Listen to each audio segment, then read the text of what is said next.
Welcome back to the full 2020 High School Championship presented by Play Versus. My name is TJ, joined by one Matthew Cubby Samuelson, and we have moved on to the Hawaii State Finals, which is great and lovely. It does present at least one problem for us, though. Is that the fact that we're missing flowers around our neck or like some sort of festive bowling shirt? No. Okay. It is that we are going to utterly butcher these poor team names. That's true. We're going to do our best. We will do our best. I would like to issue preemptive apologies to both teams. 100% sure we're getting it wrong.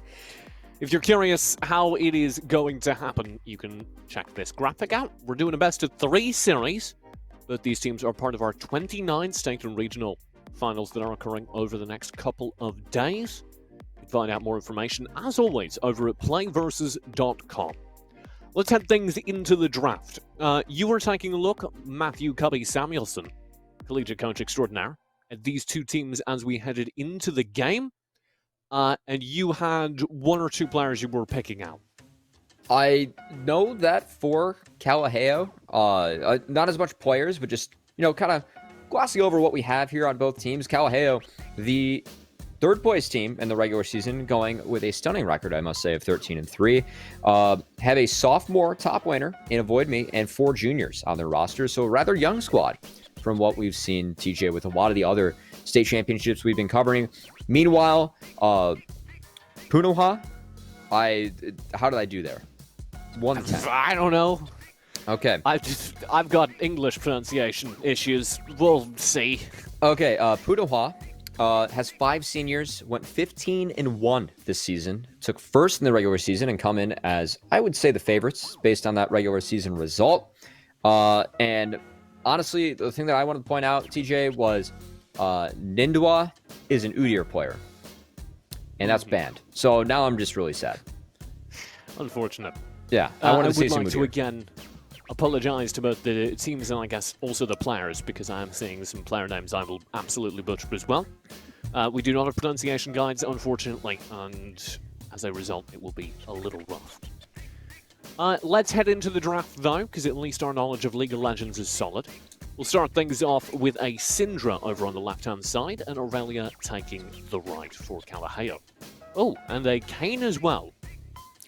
Kayn is a champion that we've seen play to great success throughout a lot of the state championships, and I keep on being surprised at seeing that one taken early, because one of the champions that I've still been talking about that we haven't seen at all, TJ, is actually Hecarim. So I'm really happy to see Hecarim locked in here on the blue side, and it has a pretty decent matchup into the Kayn as well as the Jax, TJ. The gauntlet's being thrown in that top lane. Seraphine. Okay. I'm excited for that. We'll circle back. Right now, there's a lot of backline access on both teams, and that's what I'm paying attention to. The Syndra and the Seraphine are both in big trouble because you have, on one side, Jax Hecarim to dive the Seraphine, and on the other side, Kayn and Aurelia to threaten that Syndra. So, for these last 2 picks, I'm looking for big tanks, in the support role. And for AD carries, somebody who can maybe have a little bit more survivability in line with someone like an Ezreal.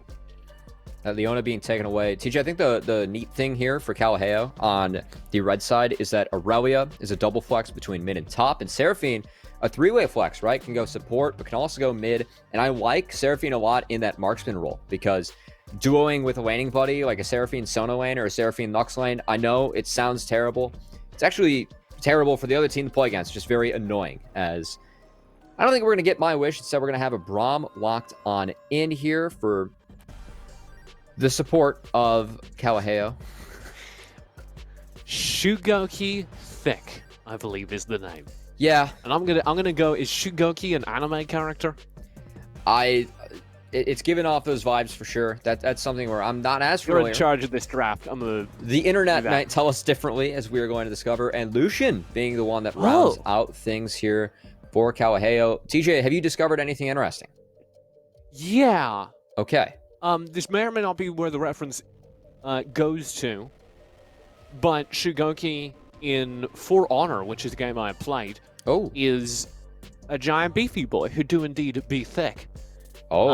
Oh. And then there are other options. I believe that Shungoki is a character in lots of historical stuff set in Japan. So, Well, I'm glad that we aren't in high school because we wouldn't be able to use Google to who cheat would on not the be test. keeping up with these references? Well, no, we wouldn't be able to use Google to cheat on the test, but Google coming up big for us. I was using Bing right there, actually. Oh, so okay. typing Shugoki thick into it was a dangerous act. Who knows what could have come up the other side. Let's touch on this draft before we move on. It will be Hecarim in the jungle for Punahou, and I think that's worth noting. We did get what I was asking for in the survivable AD carries on both sides between Ezreal and Lucian. There's a lot of self-sustain and self-mobility, and then we have real proper tanks on both sides between the Thresh and the Brawl. So, looking forward to that. Definitely shows good things in the draft. Let's head into our game number 1 here. It is, of course, a best of 3, so I can't wait to see how this plays out. You're a support main as well. Briefly, one of the top support mains in the American server. Briefly, keyword. I have been loving the Thresh. Is that just me, or are you with me that Thresh is real good right now? I think Thresh is a little bit stronger in solo queue than in competitive play, but I mean, his kit just makes him so strong at support because you can engage, you can disengage. The Lantern is so useful. And it also, for this game, has a very good matchup into the Braum. The key for the Thresh is just how he times Aftershock. You want to make sure that Aftershock goes off right before he gets stunned up by the Braum. So that way you can minimize the maximum amount of damage coming on through.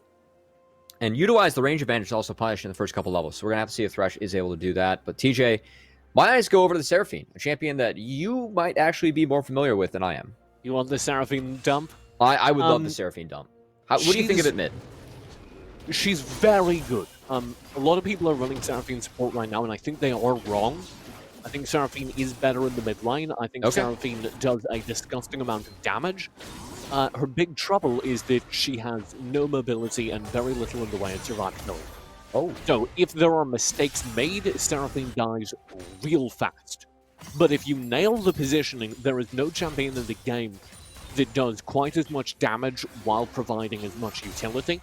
This is also Arcane Comet Seraphine, which works very, very well because it means you get to punish all of Seraphine's poke tools. She has many of them.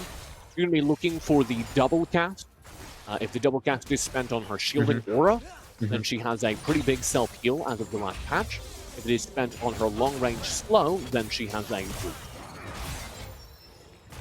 Double 2 spike coming on in. Braum takes a tower shot. This is pretty good here for the blue side team. Ezreal is going to go low, but should be able to heal up with the Omnivamp that you now have on Doran's Blade. I'm with you, TJ. I like Seraphine a lot with gold. I think that she can be played at support effectively as well.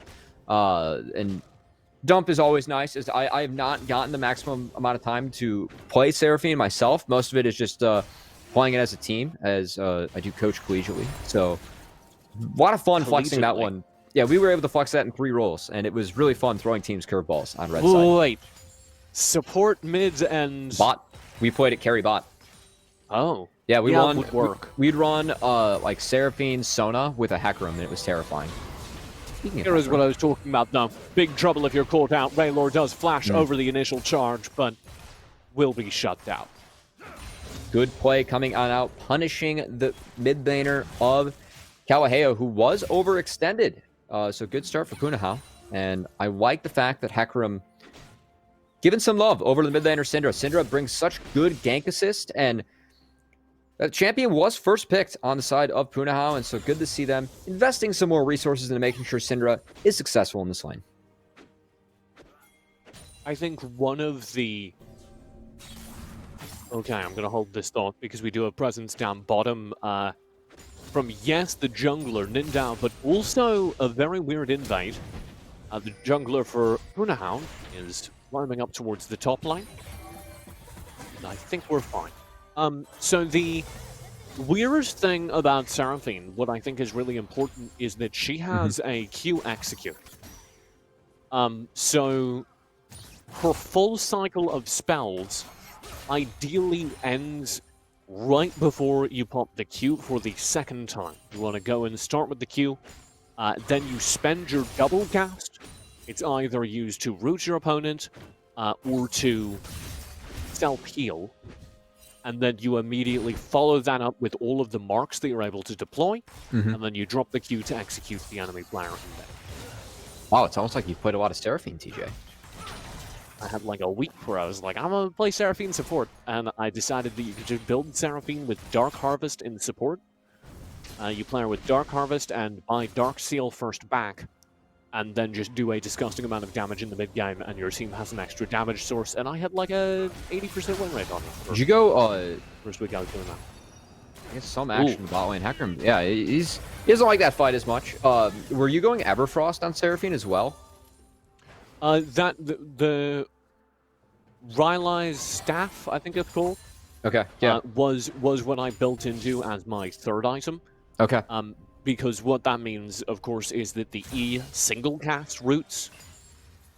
You just need to, and that means you can save the double cast to be a self heal, which is much more important.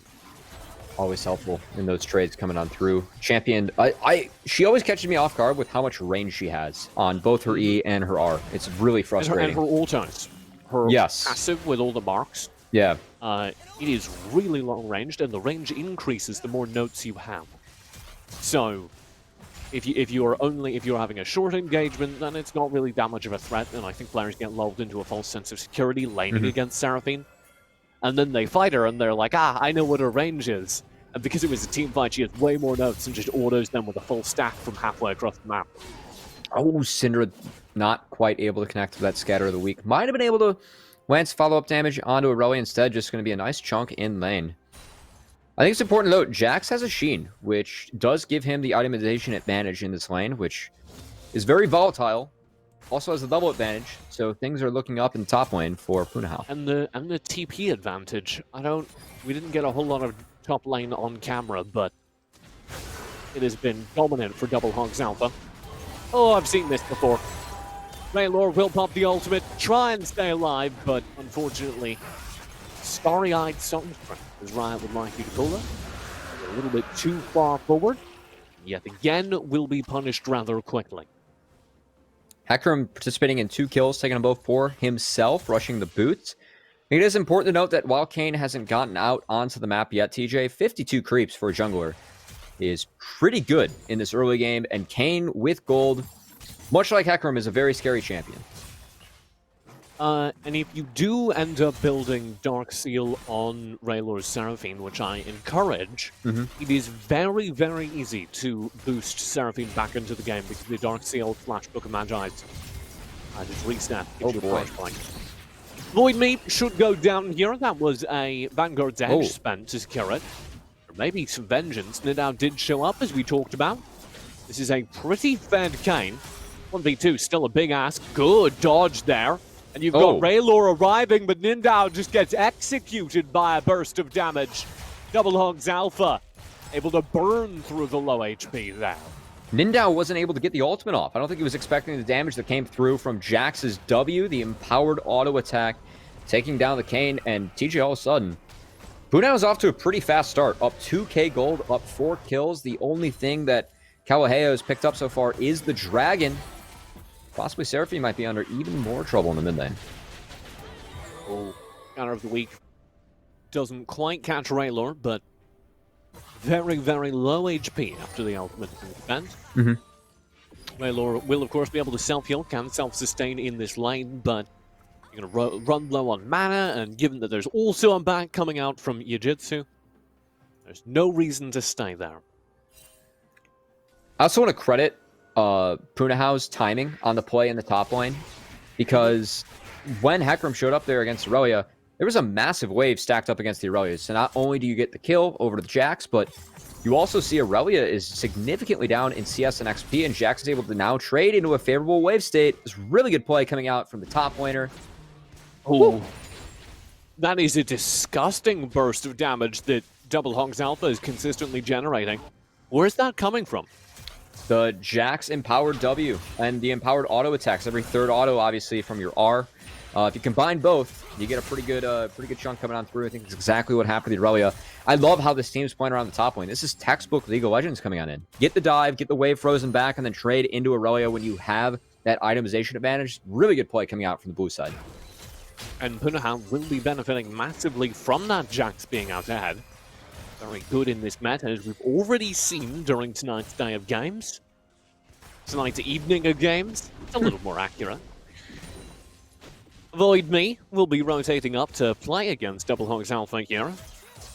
I don't think there's anything Void Me can do that threatens Double Hogs, so they will turn their attention over here towards that Rift Herald, making sure that vision on it is clear, and indeed aiding Dan as the Madman tries to get the first crab of the game. Meanwhile, Rift Herald might also be taken. That's more place going over to Punahou. We have a 3k gold lead. I think you have to drop that Rift Herald in the top lane and get first brick, TJ. More gold on the Jax in the volatile matchup. And also, we've talked about Hecarim doing well with gold. You played League of Legends, and you faced a Jax, past level 14. It's not fun. Ooh. Play in, box is dropped, Rat's doing so much damage around the side instantly though. And you've got the flank in, Glacial Fissure will connect. Not as real is barely alive, but a death sentence coupled with a true shot instantly spells death. Waylord dies in the mid lane as well. Oh no. And across the map, it is disastrous for Kalaheo as this Ezreal stays alive. And Shugoki has to run for their life, the only player to survive that engagement. And that death sentence from Copper was good as gold coming out from the Lucian, able to cancel the culling, take the kill, turn the play around. TJ. That was the way that Kalaheo was going to get back into the game, right through the bot lane. Top lane, it's over. After that death sentence lands, this bot lane, I think it's in favor of Punahou as well. And while all that action was going down, we also missed a solo kill going on over to Syndra in the mid lane. Rayler dropping again on the Seraphine. This map is all Punahou early. Matthew, we already apologized for our poor pronunciation. And that's certainly still the case. But I'm having some trouble with the Ezreal name, if you could just pronounce that for me. SF. You're not going to go for it? SF it is on the Ezreal. Oh yeah, San Francisco. Yeah. Dan will go in the meantime. Onslaught of Shadows over the wall, just so that the unleashed power. Oh my lord, it worked! With a death sentence to follow, the entire team combines to shut down Shugoki. The only player to survive the engagement earlier down there in the bot lane, so it works wonders again. A little bit more vengeance for Punahou. And they are now 9-0 in the kill feed. One Drake to their name, the Cloud, the second of the game, 2 turrets to their name, as they picked up both the top and mid, and I believe they're about to make that number a 3 as the wave shoves into the bottom line. And TJ, we've been casting quite a few of these state championships. We haven't had anything close to a perfect game. We did have one game, I guess it was like 23-1, but it's a shame that Kalaheo was allowed to take that dragon, because we might have a perfect game coming out here from Punahou. I mean, they're up 9-0, 8k gold. That's crazy for this early in the game.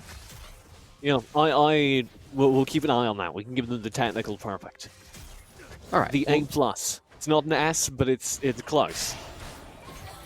It's way too hard to get Nouts on champions. Oh, that land. Maylor encountering the problem of Seraphine. Rather than walk on her own 2 legs, she's floating everywhere on this weird DDR map. Doesn't go nearly fast enough. Personal frustrations. I've been playing a lot of Seraphine. I thought you were playing a lot of DDR. I would be. Double Hogs Alpha is in trouble up on the top side. Oh my lord, I take it back. Everyone who's gone to Vitam is in trouble instead. Double Hogs finds the first kill, dodges out on the Seraphine ultimate and turns back in. Blink strike, double kill. Oh, the counter strike's already procced. It keeps him safe from the turret. And a triple kill to the Jax in the top lane. Punahou are devastatingly far ahead. That is 12 kills to none and another turret. He's got Alpha in his name for a reason. The 1v3 coming out from Jax, all that gold paying dividends.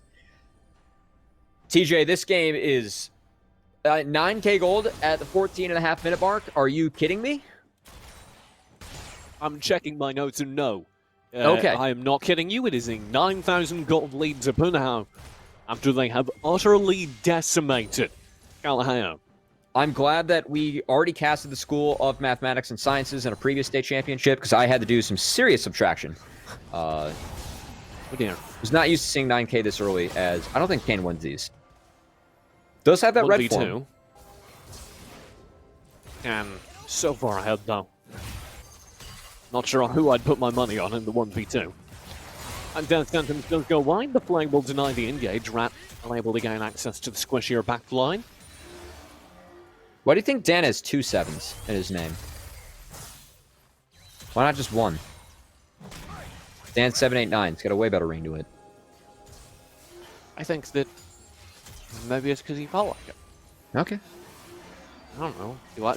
Why does your name have 2 T's in it? Matt? How into the I don't want to be a spotlight Matt. with a TP as well. Oh, It'll be Double Hogs Alpha arriving, and I already know which way this goes. Nindal's gone, Double Hogs Alpha taking the front lines. The culling was blown by Rat, but it won't change their fate as the entire team dives behind the turret and gets 4 kills collectively. Copper almost goes down, ruining the perfect KD. I thought it was going to happen alive. off that, TJ. I thought that's what was going to take the perfect game away from him. Glad it doesn't. This is such good play coming on in. I am absolutely loving the pace at which Punahou has taken this game. And it does, unfortunately, look like there's almost no way back into this for Kalaheo. Considering the fact that we're talking about Hawaii, I'm trying to think of a volcano reference coming on through. Their nexus will erupt because that was a surrender that just passed. Wow. Kalaheo tapping the GG button as I think, to be fair, they accurately recognize that there's no way to go forward now. That is a statement victory coming on out for Punahou. The first place team in the regular season making quite the statement in game 1. Definitely a team not to be trifled with, as I Double Hogs Alpha on the Jax, man. They put some time, they put some resources into that Jax, and Double Hogs Alpha really delivered in the end. One Matthew Yee over on that team. We have a small section where players can write what they hope to do in the future, what their collegiate plans are, etc. He has written, "Esports is definitely a hope. If I could play for UCI, that would be great." So, if there are any UCI scouts in the audience. Great program over there. Mike Young is their current jungler, a player that we've been lucky enough to cast quite a bit. Shoutouts as always to Mike Young. Yeah, nice that guy. will be game number 1. We do, of course, have a best of 3 if you are coaching, Coach Samuelson, and you want to tell Kalaheo how to turn that around. What is your number 1 pep talk during this 5-minute break? That game got out of control. Let's talk about some of the issues, but once they get a little bit behind and make a few early mistakes, the rest of the game it's kind of over against that comp, right? And so you want to start to talk about what to switch up, whether you don't want to take a super volatile matchup in the top lane. Maybe you want something a little bit more tanky up there. Maybe you want to take a little bit more of an aggressive early game jungler. To start talking through the options and make sure that their mentals are reset, because a 17-minute FF is something that can really tilt the team. So you want to kind of take that time to take a deep breath, reset, get into game 2. It's a fresh game, and hopefully these guys can come in with fresh heads and give us something that's a little bit more competitive. All right. Well, we'll take that quick break. We'll be right back. Game number 2 of our Hawaii State Championship right after this.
Welcome back to the Play vs. Fall 2020 High School Championship. We just had a stunningly fast Game 1 victory.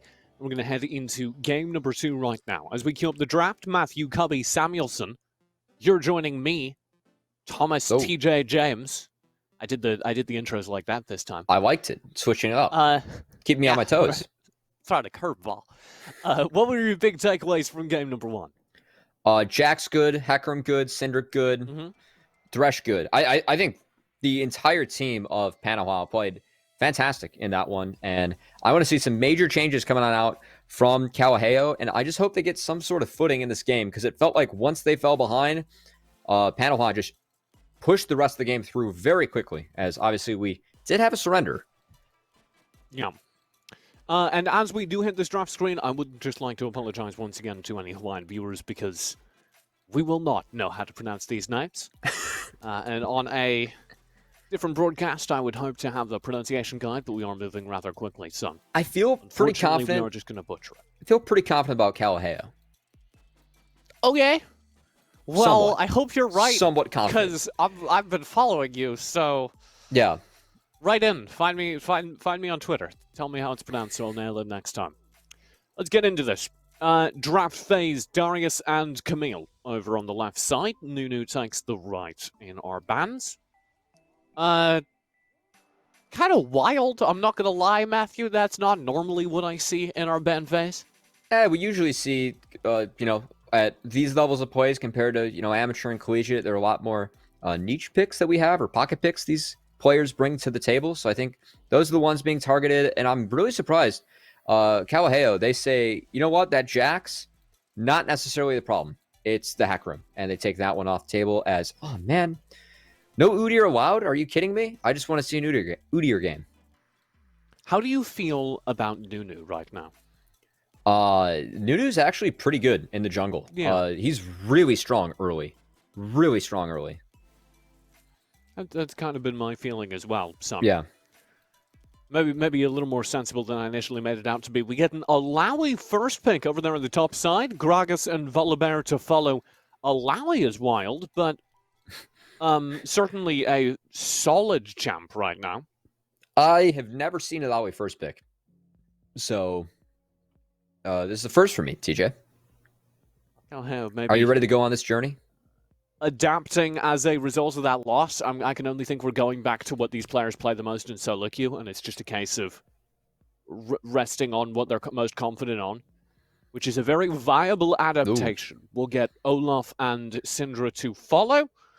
Echo completes the first phase for Punahou. I do like the Echo into Syndra. Obviously, a counter matchup for Echo, as that time warp he gets to go back in time, gets to not take all the damage from Syndra's ultimate, and also very good in a side lane, something that Syndra struggles to do later into the game. So I like that pick coming on through. Even more bans, 80 carry being focused. No Caitlyn going to be on the board here this game. Yeah, Caitlyn and Misfortune dropped out. I was going to say, I don't think that's especially sensible, because it was Ezreal that looked so good that last game on... This is true. SF, as we decided to SF, call him. Yeah. Also, Time Warp, that's not Echo's ultimate. That's Chrono Break. That's my bad. As wish I could Chrono Break, go back in time, fix that one. Not going to be the case. Lucian I like it. You picked tied up. it in. Yeah. So Lucian comes through. That was Rat IRL's pick last game. Not actual Rat IRL, by the way, the popular streamer. Is there a popular... This shows my... There is a popular streamer known as Rat IRL that only plays Twitch, jungle, and AD. Mostly jungle, though, from what I've seen. But plays at a high level, challenger. We get Ezreal Braum, so full reversal, and hey, Coppers pulls out one of my favorite characters, a Bard. 2 support mains, we'll both enjoy that. I like my overall feeling from this is kind of a run back for Kalaheo. They do get the Alawi, which is a little bit more HP in the top lane, and you previously I asked, for the Coach Samuelson tips at the last game end, and you said you wanted to see a safer matchup in the top lane and a little bit more of an early game jungler. dare I say we've achieved both of those. Yes, and I think that's a big win for Kalaheo. Gives him a better setup going into this game. I just love how you call me Coach Samuelson. You assume that I'm so formal. It's obviously Coach Covey, super informal. I'm lucky if they address me as Coach. I'm really into Coach Samuelson. You should push that. It's got a nice ring. But yeah, Samuelson's a good name for what a little bit too informal for that. Let's hit the rift. It's time for game number 2. Of course, this is a best of 3, so if Punahou do pick it up, it will be a 2-0 series win in our Hawaiian State final. Kalaheo are currently sitting at 0, which means they need 2 wins themselves to take the victory. Gonna have to see what happens once we hit the rift. TJ, I'm excited to see what these two teams are gonna be able to bring to the table. As Kalaheo, they're going to need to bring something a little bit better than the last game if they want to have a chance to keep competing in the state championship. Meanwhile, Punahou, I'd say a 17-minute FF from the other team doesn't get much better than that. No, definitely rolling high off of that one. Oh, TJ, this is a carry Gragas. I was thinking we were going to get like a support Gragas. Oh, dear Lord, it do be. Yeah, it was like carry Gragas with Aftershock, or tank Gragas like Aftershock. Gonna get nice and beefy, trying to get through the Alawi. No. Double Hogs Alpha. He's got Alpha in his name for a reason. Going full damage. Dan will be playing Volibear in the jungle. Double Hogs Alpha was definitely the standout star of the previous game. One Matthew Yee, according to our player sheet. Again, apologies if we muck up any pronunciations.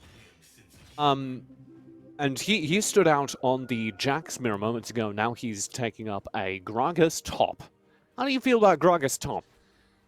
I have not seen lane carry Gragas in a long time, but back in Season 3 it was really fun when your ultimate was an AoE 1 AP ratio. That was cool. A little bit different now, but Gragas has been getting a subtle amount of buffs in recent patches. So we're going to have to see if Double Hogs Alpha can make use of that. Have a big game up here in the top lane. The other carry of this last game was the AD carry over on Punahou. I think it was actually Copper on the Thresh. Really? Crazy playmaking coming out from the support. Want to see what happens on this part. I was rather impressed by the Azrael. If only because it is one of the greatest names I've ever commentated. And I don't think I'm legally allowed to say your name, but otherwise I would be. I want you to know that. If I were not afraid for my job, I would be declaring it with every team fight. Real name, Jake Horiochi. I believe I'm pronouncing that right. They were helpful enough to provide a pronunciation guide. And they are a senior, and this is their second season with Play Versus. Yeah, full senior roster coming out from Punahou, which I think says a lot. As realize this, Jake SF is going into aerospace engineering, and doesn't see a future in collegiate League of Legends. But if you can do aerospace engineering, I think your future's there. Congratulations on being smart. Way smarter than me. I don't know, collegiate League of Legends, coach. Full engage will be happening around this red buff. Nindown taking the front lines. Already stunned up, forced to flash away. Dan's very low, saved by the heal. Will not die. Double stun on his teammates, though. Spells disaster in Punahou. After a dominant game 1, are down 2 kills, both their bot laners, right off the bat here in game number 2. Way too aggressive coming out, and the key for that fight, TJ, mid lane priority. Syndra gets to the fight first. What a beautiful scatter of the week that lands from Rayther. 2-man hit, 2-man go down. Good play coming out from the mid laner of Kalaheo, and good team play as well to make sure that you call for that member, come help out with that invade. I'm very impressed overall by the punish and the ability to make that adjustment. Other teams maybe would be a little tilted after that last game, but Kalaheo clearly still with their minds in it. Very clean kill will come through in the top lane. Perhaps undoing that mental fortitude as Avoid Me is picked off by an excellent little jungle roam. Dan bouncing right back after a disastrous early game. Dan did survive that last fight, but was able to utilize the pressure we still being on the map to make something happen. Olaf did have to reset, or I guess not be on the map, as he was low after that last fight, so took some camps. Now he gets the reset off, working towards that Gore Drinker, as we expect. An item that Olaf likes a lot. Gets a lot of good stats from that. And more healing on Olaf, that's never a bad thing. Certainly not. I'm interested by how static this Bard has been. It is, of course, Guardian Bard. Mm-hmm. You and me were both support mains. Do you ever unsealed Spellbook Bard? I like rocking... I'm going to go even further than that, TJ. I like Omniso Bard here and there. Woo! And into Braum, it's actually pretty good. I didn't realize that you were that much fun. Yeah, I know. Not gonna lie to you, Matthew. Amazing. I thought you were a former marketing guy. I thought you were kind of buttoned up, wearing good dress shirts. Do we dare talk about how much fun I can be at parties again? Trail mix snack bars. I wonder if those are Still popular in not Hawaii. over that. Yeah. I am genuinely in awe of your fantasy football league, and I don't know, you're just And the the trail American mix snack ideal, bars. Matthew. I'm not gonna belabor the point, but when I think of Captain America, it's Chris Evans and then you.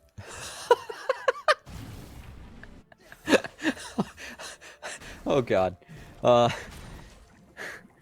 I always love when I can get TJ to like actually gut laugh, which is definitely what happened when we started hitting on the trail mix snack bars.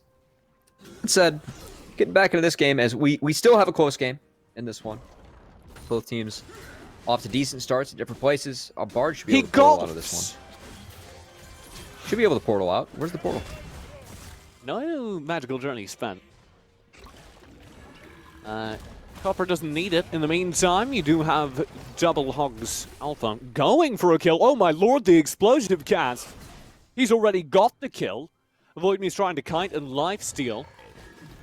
The play ring around the Rosie in the alcove, but can't stay ahead of the Alpha himself. The Omega as well. Peak physical performance, the Gragas. Double Hogs Alpha. Game one, it was all about the Jacks getting this top laner ahead for Punahou. This time, gifted a gank by the Volibear, but already turning that into dividends. Solo kill coming on out, top lane. I hope we don't see the same game that we saw in the last one, TJ. I want this one to be a little bit closer. But if Double Hogs Alpha, we've seen how hard this player can carry already. Paying attention to our Drakes right now, because last game we somewhat lamented the fact that Punahou weren't able to take the first strike of the game after a pretty dominant mid-game. They've allowed it to go over again, and as we head into our next strike, as we head into our next series of objectives with the Rift Herald coming up as well, you've got to use that context, I think, to remark that Kalaheo are pretty far out ahead compared to their previous performance. I'd never been able to cast a perfect game, and that first dragon going down just that ruined that. So Really? Yeah. You've been casting League of Legends longer than I have. Not very long still, TJ, but it's difficult to get perfect games when you're not casting professional play. Collegiate amateur, oftentimes games aren't perfect within like the first 3 minutes when we decide to coin and flip the crab. Because I don't know, it is pro tradition. leagues I watch the most of are the LCS and the LPL, so Oh, I don't a lot see of coin very and many. flips of crabs, yeah. Yeah. I see that Really we- opposite ends of the spectrum there. Raylor, who did have so much trouble on the Seraphine in the last game, gets to flip the matchup, currently playing Syndra. Uh-oh. Having similar issues, however. Flash in the bear for big damage, but cannot complete the kill. Raylor calls down the power of Odin to complete the kill. And as a result, it is Dan and Punahou out up for 3-2 in your top of the screen kill feed. And as we hit the top lane, I really like how Double Hogs Alpha is playing this one. Once again, you can see freezing the lane and forcing Alawi away from creeps and trading evenly, which sets Alawi further behind, right? You don't have access to the wave, missing golden XP. Really solid top lane play coming out once again from Punahou, and I want to see if they put even more resources into that top laner, as A lot of vision control in the bot side of the jungle. So it seems like they want to try and get bot ahead, try and get this Lucian ahead instead of the top laner, because 2 control wards have been invested into the enemy bot side jungle by Punahou. Talk to me about how Gragas in the top lane works, because I've never seen this before. Is this something that is done regularly, or No. is this a special? Usually, this is a special from Double Hogs Alpha, as usually when Gragas in the top lane, it's like very tanky, and he brings so much utility to the table that he's just a very good champion overall. Oh, what a good combo. Oh my goodness. Oh, what a brilliant Oh my combo. goodness. Avoid Me is just absolutely destroyed. That was one of the slickest Gragas combos I've ever seen, and it came from the top lane. Double Hogs Alpha making a statement, TJ, in this game, as doing some scouting. This guy, he doesn't even play Jackson ranked, really. Doesn't play a lot of ranked at all. Maybe he's got a different account, because that Gragas, it's looking really clean. It is looking untouchable. Avoid Me will be shoving Double Hogs Alpha back there in the top side. This turret itself will be knocked down yet again. That's going to be 2 plates over to our Gragas Alpha in the top line. Working towards what I'm assumed to be either a Night Harvester or a Proto Belt. He's fine, right? No, he doesn't have all. Oh, Flash was not used in time. An Undertow will hunt down the kill. In the meantime, there's a double stun. Oh. Followed by an ulti. Here comes Dan. At the very least, we should have Shugoki, but the ultimate's spent underneath the turret. Rat is not safe. And the kill will come through. SF able to claim it. A very aggressive dive by Punahou. Even as they lose Double Hogs up top, they punish the jungle presence there. Say, that means your bot lane is not safe. TJ, we highlighted the playmaking potential coming out from Copper in the last game. This game makes it happen once again on a new champion in Bar. Tempered Fate. That was beautiful. The double stun into the Tempered Fate. Little lucky that Rat IRL did end up getting put in stasis as well, but I'm going to give credit where credit's due, man. Copper showing up as a playmaker. That would be Carter, whose future plans after his senior year, which is this current year, are to go into business. It's unclear Just business. exactly what business that means. Maybe a family business. Nothing but business in the bot lane so far. Nothing. He's doing nothing but making money in that bot lane. Yeah, man. He just that's actually the real goal of like why he picked Bard, because he gets to work on his meep economy throughout the entire game, picking up those chimes. Exactly. Yeah. That's economics, baby. We're learning. Ocean Drake is now spawning as we shift into an Ocean Rift. The second Drake of the game did go to Punahou. That would be the Cloud Drake that they just picked up. 3 to 5 in the kill feed and a couple thousand gold lead slowly building up. The boys in red. Ooh, Avoid Me. Burns the ulti out of terror, mistakenly thinking there was going to be a full commitment from Double Hog. And who wouldn't, to be fair? Trying to land those E's. Double Hogs have done a good job of avoiding those, which is that's when the real trading power of Alawi comes on through, when you're able to get the spirit and put a lot of damage down like we saw previously. Alawi heals so much from that as well. But I'm very worried for the side of Kalaheo, because it seems like this top lane and mid lane are under siege, and now Lucian has that Kraken Slayer completed in the bot lane, which gives him a huge power spike as well. Double Hogs may have bitten off a little bit more than he can chew, though. Very far forward inside the jungle, and 3 players will turn their attentions towards the Gragas. Be able to shut him down. In the meantime, SF down in the bot lane is absolutely detonating Rat IRL. And the Tempered Fate will mean that both these kills are about to be scooped up. The Glacial Fissure only delays things. We also had an invade in the meantime. I believe that was Dan diving into the jungle and picking off Raylor up on the top side of the map. So across the map, Punahou find 3 kills in exchange for just 1. Double Hogs falling minutes ago. Oh, he stole that. Yeah, Raylor did end up going over to Echo, which is even better for this side, as Polar Bear's being chased down. Do we have another fight? Dan did steal away the buff, so it's understandable. Ultimate will come through. That is devastating. Void Me spends their own ultimate. But everyone just walks away. Oh? Oh, possible. Raylor has Double Hogs very low, but Double Hogs' footwork is genuinely stunning, and Dan's able to swoop through and find the kill with a sliver of HP remaining. SF keeps them alive. Will survive. Okay. Pop that happy B. I think it was more of a sad B moment, the fact that Lawi got away, but we'll take any B, any emotes coming on through, but Buzz. Pretty hectic around the map. I just want to highlight Copper's playmaking on this Bard. Once again, that 2v2 goes on over. That's what allowed SF to come on up, take the mid lane turret, because the bot lane turret already fell.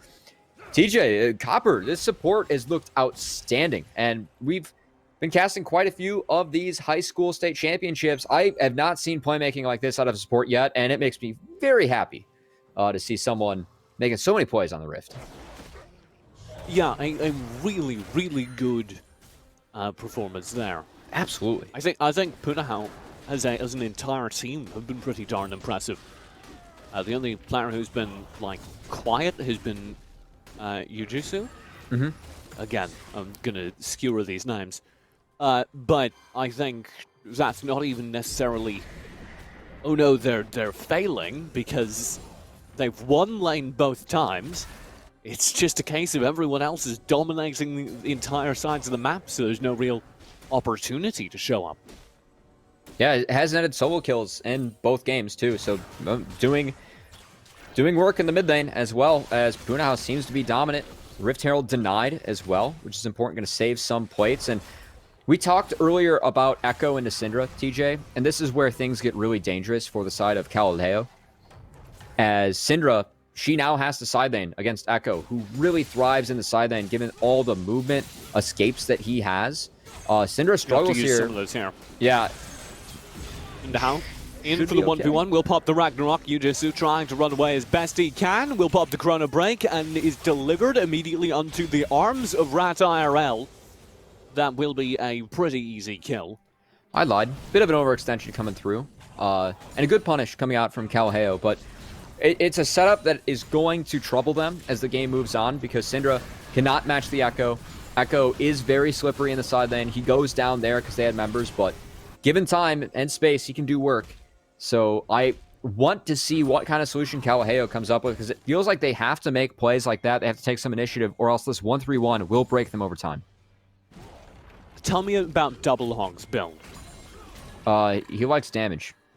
He's going for a lot of it. Night Harvester, that is the single target burst damage coming on through. Nice sidestep. Ben's continually impressed by the mechanics of this player in the top lane. SF caught in the Glacial Fissure will be stunned up as well by the Winter's Bite. Do have Dan trying to save the day, but it's too late. Kill will go through. Now Dan's in a 1v3.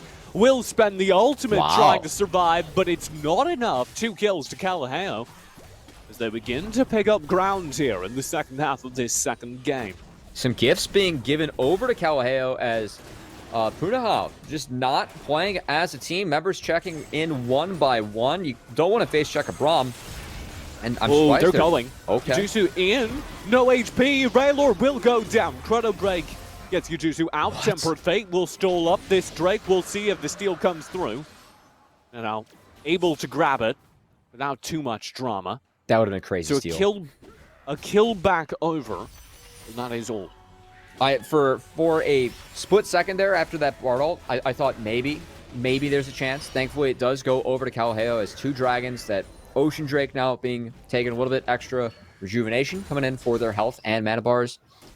Feels like Kalaheo, they have to keep on sprinting towards this this Ocean Soul win condition. Sorry, I tripped you up there. I sneezed and I muted in VMix, but I did not mute in our chat. You just heard me right into the microphone. It took me a second, but I'm glad that you just spoiled that for everyone now. We could have gotten through that, but it's more fun knowing when we sneeze. I didn't want anyone to think that you were at a loss for words. You were merely bewildered by my willingness to sneeze. I was not expecting that. It's very rare that happens. Usually I'm the one sneezing. Is that a hobby of yours, or? No, it's seasonal allergies. Really fun out here in the Midwest. Oh yeah, I have those as well, so Really Oh. same bud. Look at that. In the meantime, I think there's a little bit of a reaction happening on the map as well. Kalaheo able to put together a little bit. These couple of kills turned into the Drake, turned into a shrinking of the gold lead, which now sits at just under 3,000. Is there a path back into this game? And if there is, where do you put it? Absolutely, it has to be on this Ezreal. I mean, given the fact that Ezreal can dodge out on this Gragas damage, who is going for that glass cannon full AP build, can kite out the Volibear, and it feels like Rad IRL, like all the mobility that the champion brings to the table and the playmaking possibility that Ezreal has. I think that is going to be the champion they kind of have to build any sort of comeback off of, because also when it comes to scaling, the only one that scales really hard, because Alawi only scales as hard as many melee characters you have, as going to end up going down. Yeah, only two melee characters for the Alawi, and Echo is pretty slippery, so it's pretty tough for Alawi to scale really, really hard in this game. So really think Rad IRL is the one that has to step up. Alawi will go down in the top lane. That is avoid me to drop again. If you're tracking items, I do think it's worth noting that the Muramana and Divine Sunderer have now completed for Rat IRL. You just put the game on. Whoa, so that's a lot of pressure. That steal didn't go through. Double Hogs could be in trouble yet again here. Go over the wall. Another unceremonious turn here in the late game will drop into stasis. That keeps Double Hogs up. They're able to flash away. However, the Glacial Fissure may make things more difficult. Jiu-Jitsu is stunned up. Even after the chrono break, they are dead. Tempered Fate will make things interesting. Nothing seems to have come from it, though. Yet another kill drops to Kalaheo for nothing in response. Yeah, Over-ambition from Punahou. Over-ambition from Double Hogs. He could have just dashed over the wall, called it quits, or used the flash earlier instead, kind of baits his team into a rough engagement. And if Gragas doesn't catch you off guard or by surprise, you doesn't get that full burst damage down and take a member away from the team, that's another way that Kalaheo can kind of play themselves back into this game by protecting their carries, making sure that Gragas can't get started. So one kill, dropped on over. That's a little bit of a gift being given on through. And TJ, we're going to have to watch out, because Flash not being on Gragas, that's a big engage tool. Tool that you can use to shut down one of the carries. And I have to believe that we're going to see more Dragon fights coming on soon. And we do have one in less than a minute coming on up. Yeah, also the Baron is up, so any hard-won team fight at this point isn't just the Drake, it is also the Baron. Tension starting to build in this game as, well, I guess game one, we would have been in that 5-minute break screen right now. This was game one, so some good adjustments coming through from Kalaheo to give themselves a much better look at taking this game and pushing this championship to game 3. During the regular season, Punahou only dropped one game, so Kalaheo making things look close against one of the most dominant teams in any of our high school leagues here. Gonna have to see. This is a really good setup coming out from Punahou. You can see all these control wards, and it's a good work by Kalaheo to kind of poke in and clear these out. Echo had a late reset, so not all members here. Also fixing some wave states. I want to see Echo, clear out mid and see if Punahou can take a little bit of control back. And I think it's really key for Echo to get an angle in these fights, because Echo can come from the sides, and if you pressure Syndra, you pressure Ezreal like this, things can get hairy. Jiu-Jitsu round the side will be stunned up. Chrono break to safety. No. Does not take them out. Raylor gets the kill. And now things get dangerous for Punahou. Now things get dangerous for the 2-0. Double Hogs will find one back. That's Avoid Me already dropped. From the back lines, SF has big damage on the culling. Nidhau will trade out though. Dan's already gone. 2 kills picked up early, but low HP bars across the board for Kalaheo, as they will be cleaned up by the backline dive coming through from the support of Copper with the damage from Double Hogs. And SF turns immediately for the Drake. It'll be picked up. A major team fight win for Punahou. TJ, we talked about the importance of this Glass Cannon Gragas getting the first move, and Double Hogs Alpha does a fantastic job, waits in the brush, Syndra gets low, takes that kill, and because they were able to clean up those carries early, TJ, it was easy for the rest of Punahou to move on to the rest of the team, clean up that fight, and a very clean fight coming out from them. The Dragon taken as well, and once again, we have a 7K gold lead here. Punahou, big lead for them. A very, very big lead for them. I am somewhat dismayed as a Kalaheo High School fan, as a Hawaiian League of Legends fan, to see that may be the series. A lot of what we had pinned the hopes of a comeback on were that team fight. As I talked about earlier, taking that Drake opened up the opportunity for a quick Baron take as well, but now don't feel safe enough to go for that. Don't have enough players left up to go for that. But they do get the second Drake. They do prevent Kalaheo from getting the Drake Soul win condition. And they get a massive gold lead. They redouble the lead they already had off the back of that team fight. Potentially opens up Baron for them as well, because Lucian with Kraken Slayer and now a completed Essence Reaver can shred that neutral objective, and it's a tug and pull that might be really good for the side of Punahou as well, because you can see Echo starting to get into the bottom side enemy jungle. He is going to be a split pusher that is difficult to match for Kalaheo, and if you leave him bot and you start having the little push and pull game around Baron, you can give Echo a little bit of space to take an objective himself. Dan may have stepped too far forward in the jungle. He has a whole procession of visitors. Yeah, he's out pretty fast. Yeah, stays ahead of all that. He's not messing around with this campsite. Double hogs might be though. Just of a T-piece, double hogs may be that split pushing presence you were looking for. Not quite an Echo, but I would argue more intimidating at this point. The rest of Punahou turn for the Baron. This is a weird setup coming on through, and I think they're trying to fix it here. Lucian top, you want Lucian mid pretty much for the rest of the game, because that way you can put Copper with them. Make sure Lucian gets the easiest farm on the map, and your Bard has the ability to roam to both sides. Lucian being top and Echo being mid is kind of awkward. Echo's not as good at getting mid priority. You want Echo in the side lane to try and stretch out this map, and make sure you're farming 3 lanes while the enemy team has difficulty doing that, given the fact they're behind and the champions that they have. Why is Echo better in the sidelines? Can you explain that for those of us that are not coaches? It's harder for him to get priority in the mid lane, and he's much safer than Lucian in a side lane, given the fact that he's a solo laner. He's usually going to have a couple more levels on him. He's got a lot more escapes and a massive movement speed buff if he's able to proc that 3-hit passive he has too. So because he's able to disengage more easily, the longer side lanes are safer.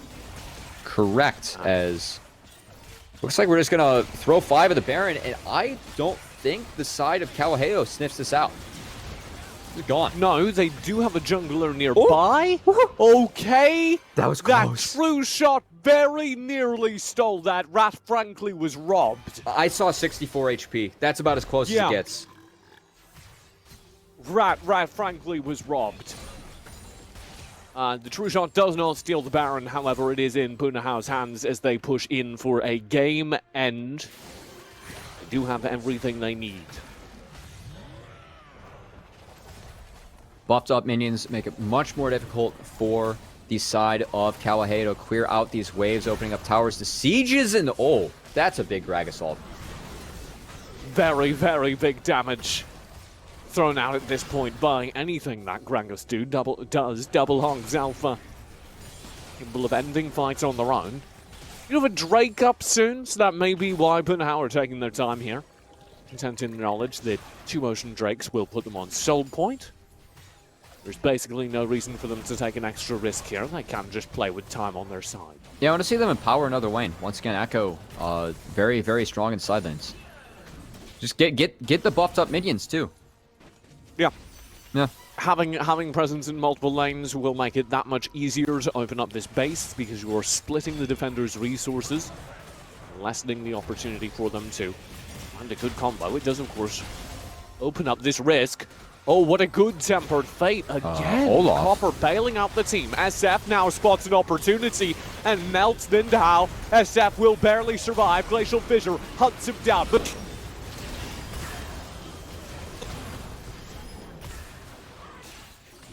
fight. Even as SF falls, the rest of the team steps up. And Punahou will get a complete ace with the Baron in hand. And they are your Hawaii State champions. Good play coming out from Punahou. You can't get much cleaner than game one, but these guys managed to make this a very easy series. Quite frankly, taking home the state championship. Punahou, fantastic regular season, going 15-1, and TJ looks like the much better team on the day. Very well deserved for these guys. Did Dan just die to minions? He did. A tragedy. But there you have it. Punahou take the game win. And indeed, the state title here in the fall 2020 season. Congratulations!